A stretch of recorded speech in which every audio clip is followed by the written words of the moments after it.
रामबाग शहर के ward number 6 में अतिक्रमण हटाने की कार्रवाई के दौरान माहौल तनावपूर्ण हो गया है। करीब 62 साल की लंबी कानूनी लड़ाई के बाद शमशेर आलम को उनके 18 कट्ठा जमीन का मालिकाना हक मिला। हाईकोर्ट के आदेश के बाद प्रशासन ने जब अवैध व्यवस्था हटाना शुरू किया तो इलाके में विरोध शुरू हो गया।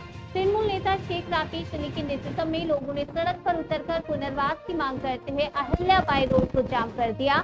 इस विरोध में टोटो चालक भी शामिल हुए। वहीं बिजली विभाग की टीम को भी स्थानीय विरोध के कारण लौटना पड़ा। स्थिति को देखते हुए भारी पुलिस बल तैनात किया गया। हालांकि किसी प्रकार की हिंसक घटना नहीं घटी, लेकिन तनाव लगातार बना हुआ है। তো পুরো জায়গাটা ওরা ভাঙতে চাইছে। কোর্টের যে নোটিশ আছে আপনারা দেখবেন, আমাদের মুখের কথা নয়, কোন জায়গায় ভাঙার পারমিশন আছে আর ইলেকট্রিক লাইন কাটার পারমিশন আছে।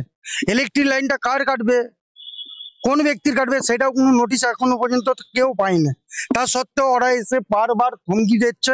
এইখানে যে মাফিয়া আছে, দীপু তার নাম, ল্যান্ড মাফিয়া, তিনি এসে বাড়ি বাড়ি চমকাচ্ছে, সবাইকে ধমকাচ্ছে এই সাধারণ গরিব মানুষগুলোকে যে উঠে যেতে হবে। কোথায় যাবে তারা? আজকে তাদের 3 পিঁড়ি এই জায়গায় খেয়েছে।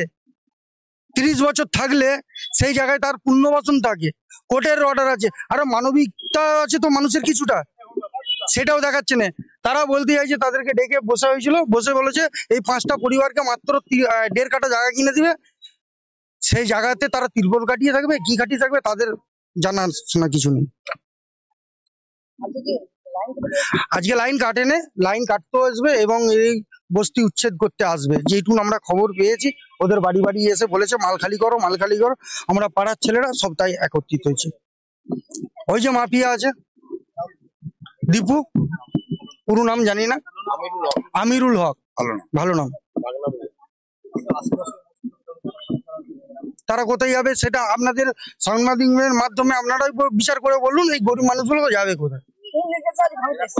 বলছে কোর্টের রায় আছে, কোর্টের কি রায় আছে আজ পর্যন্ত এদেরকে দেখানো হয়নি যে কি রায় পেয়েছে ওরা, কোন নোটিশের মাধ্যমে ভাঙতে এসছে, সেই নোটিশও এই 5টা পরিবারকে জানানো হয়নি।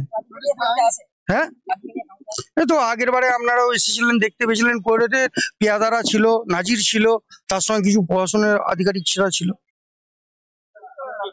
আমার নাম শেখ রাকেশ আলী। এই জায়গা হচ্ছে আন্দি মহলা, 6 নম্বর ওয়ার্ড। আমরা চাইছি তাদের হয়তো পুনর্বাসন দিতে হবে, আর নালে তারা যে জায়গায় অবসান হচ্ছে সেই জায়গাতেই বিস্তৃতভাবে থাকবে। এমন টিস মেরে মেরে কথা বলছে, মানে আমরা ভয়ে জুজু হয়ে রয়েছি, তবু আমরা কিছু বলিনি। আমরা না খাইলে খেতে পাবনি, এতই গরিব মানুষ আমরা পেটের ধান্দায় সকালবেলা বেরিয়ে যায়, আবার 12টার সময় এসে আবার 2টি রাঁধি বাড়ি খাই, আবার বেরিয়ে যায়, আবার রাতে ঘর ঢুকি।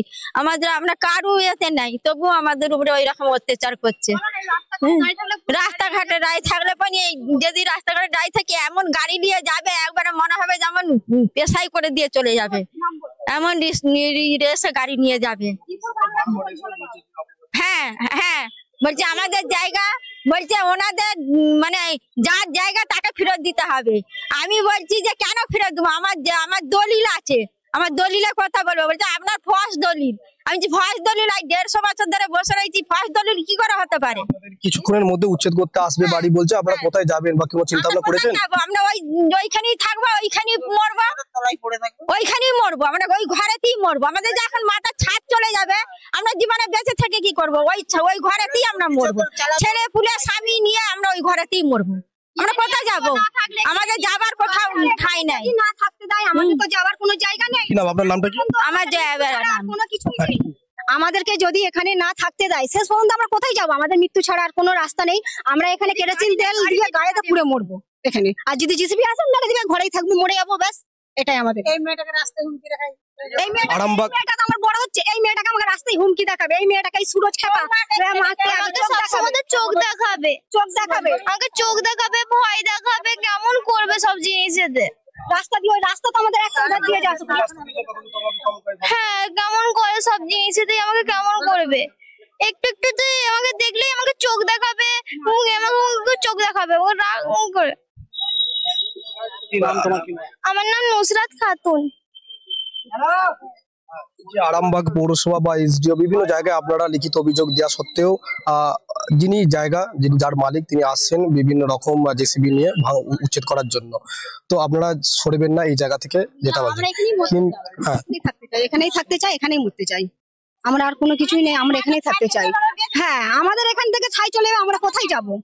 আমাদের যাবার তো কোনো জায়গা নেই, আমরা এখানেই থাকবো, এখানেই মরবো, এটাই আমাদের বক্তব্য। আমার নাম রোশনি, আমি এখানে বউ এখানের।